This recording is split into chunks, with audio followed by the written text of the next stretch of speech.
We like to think that we are unique and we stand out from the crowd. And perhaps some of us do.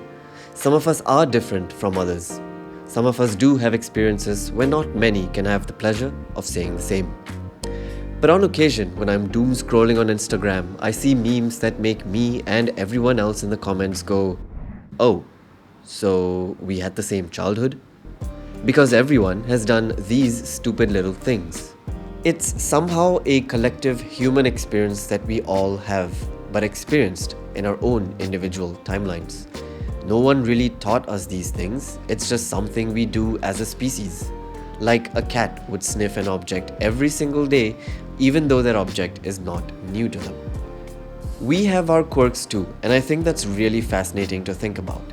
Somehow 8 billion of us exist on this tiny rock in space, with countless possibilities of experiences.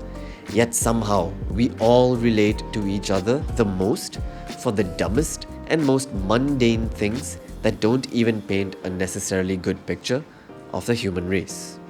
Imagine telling an alien that we all have, at some time in our lives, for absolutely no reason, taken a deep breath as a fictional character we are watching goes underwater.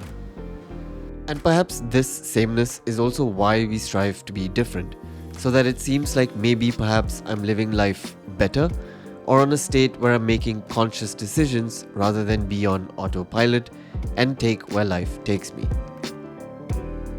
Is it a false illusion, or is someone unique really winning at life?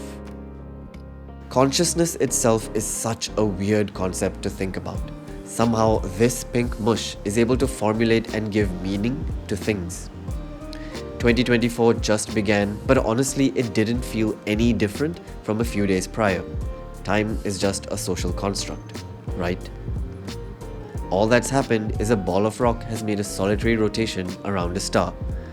Truth be told, a birthday or anniversary is celebrated because we want it to feel special.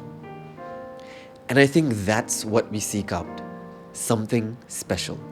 An experience that makes us believe that while we may have similar lives, it's on us to determine how we can make it unique for ourselves and the people around us.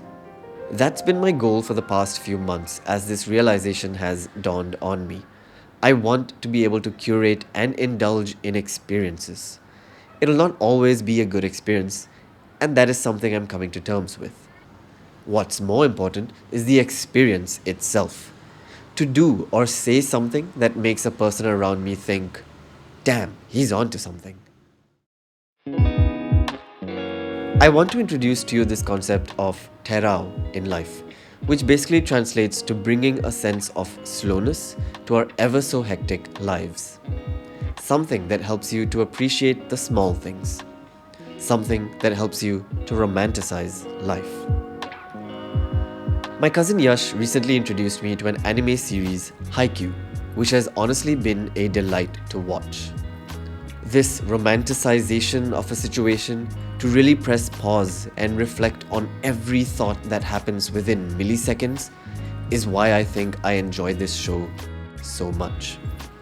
And while there are many tried and tested methods to achieve terao in life, like through meditation or journaling, I encourage you to seek terao in other inconspicuous aspects of life.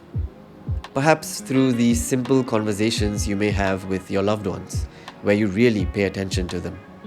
Perhaps by listening to the nuances in music. Perhaps it's watching a slow movie because that's how the filmmakers intended it to be. But it's also vital to make sure to know where the lines between romanticized versions of life end and where the harsh realities begin.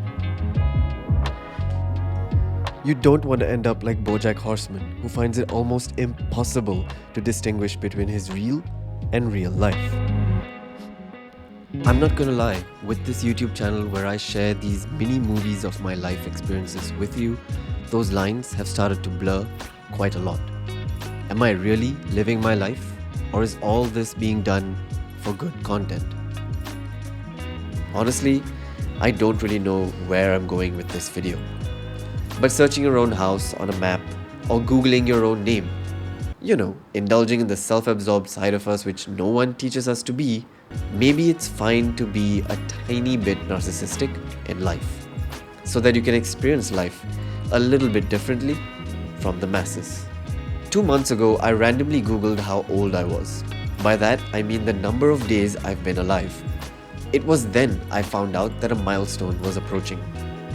And just like a basic no-frills birthday, where to me it's just a simple rotation around the sun, perhaps turning 10,000 days old on 8 Jan 2024 is just as meaningless.